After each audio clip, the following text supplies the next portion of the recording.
Welcome to the ESG Adria Summit 2024, convened in the beautiful Porto Montenegro from April 24th to 26th. This summit, organized by the Sustineri partners and Porto Montenegro, in partnership with the Government of Montenegro and under the auspices of President Jakov Milatović, seeks to continue the vital conversations initiated at last year's groundbreaking event. Our inaugural summit brought together over 500 leaders from more than 150 companies, governments, and organizations, fostering a robust dialogue on the role of ESG principles in shaping the businesses of the future. It is a pleasure and a privilege to welcome you to the second annual ESG Adria Summit. Against the backdrop of stunning Boca Bay, we are together ready to drive forward the sustainability agenda across the broader Adria region. This strategic expansion has allowed us not only to deepen discussions on topics from the core ones such as sustainable finance and green energy transition to the role of innovation and AI, youth, protection of human rights, but it's also allowing us to open new horizons, because the debates that we are having here today are not debates only relevant to the region. They're equally relevant in Europe, they're equally relevant globally, and I'm delighted to say that we have some global and European experts here to help us foster that dialogue. Many of you will know that investment trends indicate a marked shift towards sustainability, with asset owners integrating ESG factors as a core component of risk management and long-term value creation. This is propelled not only by regulatory pressures, such as those from the EU Action Plan on financing sustainable growth, but also by growing recognition of financial benefits of sustainable practices. Namely, companies with strong ESG profiles are proving to be less risky and more profitable. In plain terms, ESG is good for business.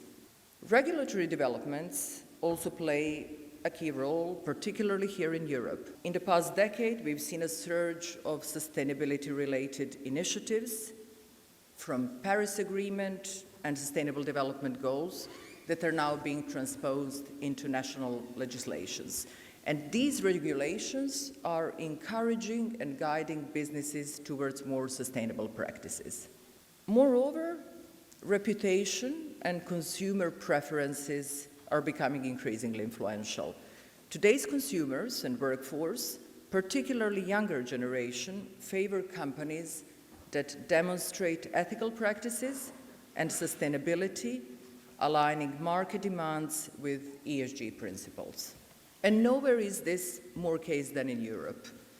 To use a metaphor, the dynamo of regional transition can only be powered by renewable energy and sustainable financing. Transformation of our businesses to grasp the opportunities from EU nearshoring to foreign direct investments can only come from within. And it is challenging, but it is far from impossible. And help is here. And us and many partners in this room are here to support businesses on the region on this route. Some of you will remember that last year at the summit, we launched Women on Board's Adria initiative, which exemplifies what can be done by our collective endeavor. I'm proud to say that in partnership with many of you, Women on Board's Adria is now established, non-for-profit, active throughout the region, with well over 1,000 women joining our events, 14 institutional and corporate partners, and over 40 ambassadors and leaders who are engaging in all countries of the region with legislators and businesses to advance gender equality. So, encouraged by that success, I'm delighted to say that we are launching 4 new initiatives. Later today, we will launch a framework of cooperation with Western Balkan 6 Chamber Investment Forum, which is a joint initiative that brings together chambers of commerce of Albania, Bosnia and Herzegovina, Kosovo, Montenegro, North Macedonia, and Serbia. And this will be dedicated to providing support to companies to embrace ESG practices into their business strategies. Second, we are launching a comprehensive ESG training program and certification for professionals, ESG Academy of sorts, in collaboration with FEFA faculty from Belgrade, European University in Tirana, and Economic faculty in Rijeka. We expect the first cohort to start in the autumn this year. Third, encouraged by many of you who asked why is Summit organized only annually, we are not proposing to organize many other summits, but we will have a series of ESG talks, ESG Adria talks, which will be focused on particular topics and bring relevant stakeholders throughout the year. And finally, very close to my heart, we will be launching our next-gen Adria program. This is a particular highlight.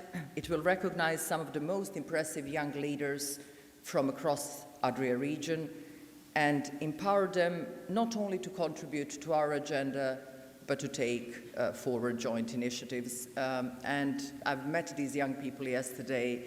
They're here with us. They will be joining panels next year. And once you meet them, you'll agree with me, they're absolutely remarkable. At this point, I'd like to thank all of our partners. David Margason and his team, Porto Montenegro, Mayor of Tivat, Željko Komnenović, and Tivat Town as our key partners. My special thanks goes to the President of Montenegro, Jakov Milatović, for his very personal commitment to causes we advance, for all the support that we got from his team in the months in the run-up to the summit, and thanks to all of the Government of Montenegro and relevant ministries for their partnership. Thank you also to all partners and supporters amongst financial institutions and businesses, and in particular, those who have really supported and invested into this summit, such as Obnovljivi izvori energije, OTP Group, Universal Capital Bank, and Regent Hotel. Without your expertise, support, and help, and without the help of other partners, none of this would be possible, and we look forward to growing these partnerships.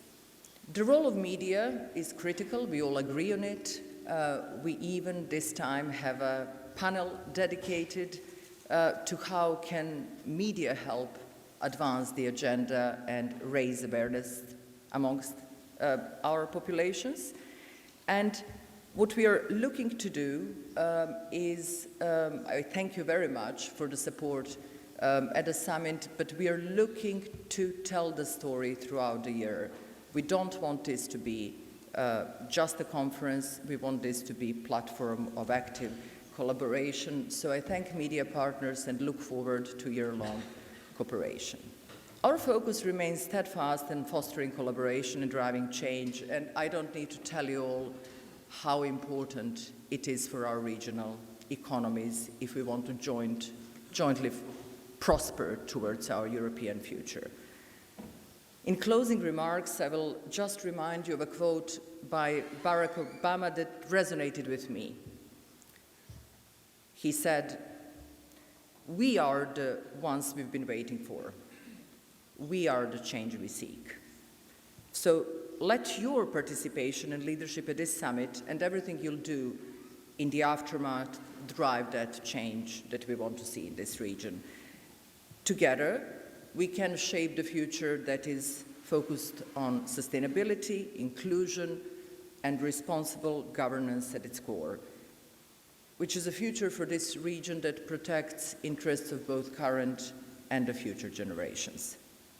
I thank you all for being here, for sharing our vision, for your commitment to transforming this dialogue into a lasting, impactful action. Thank you.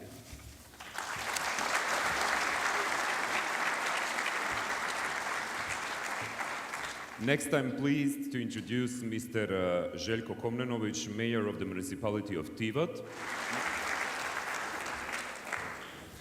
Želim vam dobrodošlicu u Tivat i Crnu Goru. Mi ove godine imamo posebnu čast ugostiti vas i obavezu biti dobri domaćini. Posebno zahvaljujem organizatoru, kompaniji Sustineri Partners, koja nas okuplja oko, ne bih više rekao ni ideje, već jasnih i obaveznih smjernica poslovanja u 21. vijeku. A to su briga o životnoj sredini, briga o čovjeku i briga o fer i održivom upravljanju procesima rada. Mi u Crnoj Gori čvrsto vjerujemo da ćemo se u skorijem periodu naći pod okriljem standarda Evropske unije, a briga o pomenuta 3 aspekta poslovanja za sve nas neće biti poželjan način djelovanja, već obaveza. U tom smislu, što prije ove standarde počnemo implementirati na svim nivoima, pa i ovom lokalnom, brže i lakše ćemo se pridružiti zahtjevima velike evropske porodice. Da ESG principe moramo promišljati već sada jasno je, možda najjasnije na nivou male lokalne zajednice koja se konstantno mijenja. Transformacija koju Tivat doživljava posljednjih 15 godina ništa je drugo do veliki izazov da smjer njegovog rasta stavimo pod kontrolu, oivičimo održivošću, oplemenimo nasljeđem, da tom rastu damo formu i smjer definišući jasnu viziju ka kojoj želimo ići. Ništa ne poziva na akciju kao obaveza očuvanja najvrednijih resursa koje imamo, a u slučaju Tivata, rekao bih i Crne Gore, to su ljudi, priroda i prostor. Na površini od 46 kvadratnih kilometara opštine egzistiraju 4 područja zaštićenog prirodnog dobra. Primjer iz prakse o očuvanju ovih područja osvajaju nagrade, a Green Destinations, bronzana nagrada, podstrek je da poštujemo stroge kriterijume i da već naredne godine izmerimo svoj uspjeh u procesu aplikacije za isti ili veći stepen ovog odličja. 70% od ukupne tivatske teritorije u zelenoj zoni. U Tivatu se uporedo razvijaju 2 velika ambiciozna investiciona projekta, a prati ih i niz manjih. Tivat bilježi konstantan priliv stanovništva, kako domaćeg, tako i inostranog. I već odavno prava internacionalna zajednica i primjer harmoničnog suživota. Tivat je trenutno jedna od najpoželjnijih turističkih destinacija u regionu. Lijepu stranu priče o tivatskom razvoju prati i ona koja nosi obavezu jačanja infrastrukture, suočavanja sa ograničenim kapacitetima, putnim, energetskim, institucionalnim, kadrovskim. Pred nama je stalni izazov u pogledu postavljanja jasnih granica kada su u pitanju izgradnje i dalje širenje grada. Kako napredovati, a ne ugroziti kvalitet života, materijalno i nematerijalno nasljeđe. Da li poštujući vrijednosti sadržaja sadržano u ESG principima, jednostavnije možemo doći do dogovora i dobrih rješenja. Sa svima vama danas želim podijeliti 2 dobra i kvalitetna rješenja sadržana u 2 različita projekta sa kojima šira javnost još uvijek nije upoznata, a koji u pravom smislu reflektuju našu viziju modernog evropskog Tivata. Na lokaciji Grabovac na Luštičkom poluostrvu, u neposrednoj blizini Krtola imali smo deponiju, devastirano zemljište sa lijepim pogledom na zaliv. Lokacija je sanirana, na njoj se sada sadi, a ona će uskoro postati adresa Centra za mediteranske agrikulture. Ideja je da ovaj centar okupi znalce koji se bave uzgojem maslina, agruma, smoka, kako bismo radili na razvoju poljoprivrednih kultura svojstvenih ovom kraju. Cilj nam je da ovo mjesto postane edukativni i centar koji promoviše značaj organizovanog uzgoja mediteranskog bilja. Drugi projekat na kojem lokalna uprava radi jeste rekonstrukcija austrougarskih rezervoara za vodu u velikom gradskom parku. Rezervoari sa bistijernama izgrađeni su 1899. godine za potrebe tadašnje baze austrougarske ratne mornarice, nekadašnjeg arsenala, i kao takvi imaju nesumnjiv arhitektonski i istorijski značaj. Naša je namjera da ovom objektu udahnemo nov život, adaptirajući ga u muzejski prostor. Sistem rezervoara bi tako postao okosnica daljeg razvoja muzejske djelatnosti, a buduća postavka bi svjedočila o vojnoj i industrijskoj prošlosti Tivata, smještena u jedinstvenom ambijentu austrougarskog graditeljskog nasljeđa sa kraja 19. vijeka. Kolege angažovane na pomenutim projektima su prisutne i u razgovoru sa njima možete saznati više detalja. Nadam se da ćemo u narednih nekoliko dana na ovom mjestu čuti zanimljive ideje, razmijeniti korisna iskustva, saznati više o tome kako svi zajedno možemo doprinijeti daljem rastu i napredovanju Crne Gore, Svako u svom sektoru može načiniti mali korak, dati primjer drugima i za 5 dana nas približiti standardima modernog svijeta. Čast mi je što sam ovdje, što imam priliku aktivno učestvovati i svima vama poželjeti prijatan boravak u Tivetu i na ESG Adria Summitu. Hvala vam i dobrodošli.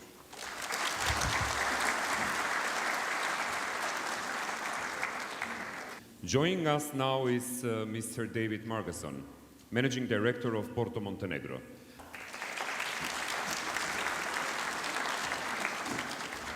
Welcome to Porto Montenegro. The dialogue continues. We're very pleased to be a part of it and to be encouraged by it and to be encouraged to advance our own efforts in ESG and the journey that we're all on at the moment. We hardly need reminding at the moment of the need to embrace this topic and to work on it together. Real-world examples of extreme weather events, which our own shareholders have experienced recently in Dubai, of social and governmental disturbance and so on, and consequently we all need to pay great attention to that and to think deeply about how we behave towards our planet, towards our communities and towards one another, and encourages us very strongly to continue to improve our systems and our behaviours. And we are very much on that journey along with everybody that's in the room today. Not only is it now critical from a funding perspective for organisations like ourselves to be properly and passionately committed to the subject, but it is also obviously a moral obligation upon us all for the sake of our children and grandchildren. At Porto Montenegro, we have always, I think, been striving, even before the time of the current shareholders, to develop a community here which is safe, happy, healthy, inclusive, and consequently sustainable. That's probably been instinctive and informal in the early years of the development, and then as the topic has become more established and more engaged with by industry and by funders, and by the community, it's becoming more formalised, more structured, and more measured in terms of our performance and how we should adjust and change to continue to advance in this area. So we buy locally wherever we can. We employ locally wherever we can. We are, I think, completely inclusive in terms of the decisions that we make on how we conduct our business. I'm proud to say. We are advancing our technical commitment, particularly to the environment. So we are stepping up quite substantially our commitment to building standards and to operation of those buildings. In everything that we create here.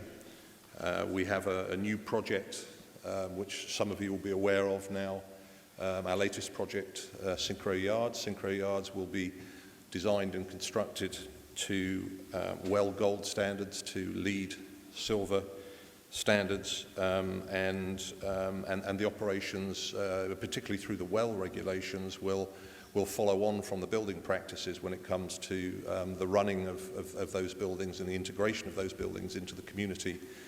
And that is a big commitment. It's a big change. It's a technical challenge for us and for the authorities that we work with when it comes to specification, design and construction of buildings.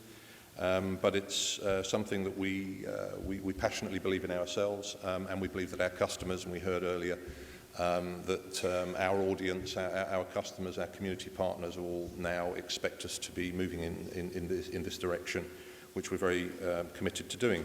We're also widening the content of our developments, and in the introduction it was mentioned that we would try to explain how we are adapting what we create to engage tourists as well as community members in a more holistic and consequently sustainable community.